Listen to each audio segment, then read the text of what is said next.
নমস্কার, আমার নাম নিসর্গ বিশ্বাস। আমি পঞ্চম শ্রেণীতে পড়ি। আবৃত্তি করছি একটি পতাকা পেলে। লিখেছেন হেলাল হাফিজ। কথা ছিল একটি পতাকা পেলে আমি আর লিখব না বেদনার অঙ্কুরিত কষ্টের কবিতা। কথা ছিল একটি পতাকা পেলে ভজন গায়িকা সেই সন্ন্যাসিনী সবিতা মিস্ট্রেস ব্যর্থ 40-এ বসে বলবেন পেয়েছি পেয়েছি।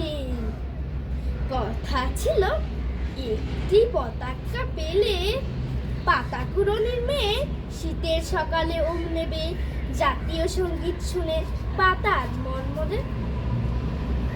কথা ছিল একটি পতাকা পেলে ভূমিহীন মনোমেয়ে গাইবে তৃপ্তির গান জ্যৈষ্ঠ বৈশাখে। বাজবে যুদ্ধের শিশু সসম্মানে সাদা দিতে ভাবে। কথা ছিল একটি পতাকা পেলে আমাদের সব দুঃখ জমা দিব যৌথ খামারে। সম্মিলিত বৈজ্ঞানিক চাষাবাদে সমান সুখের ভাগ সকলেই নিয়ে যাব নিজের সংসারে। ধন্যবাদ।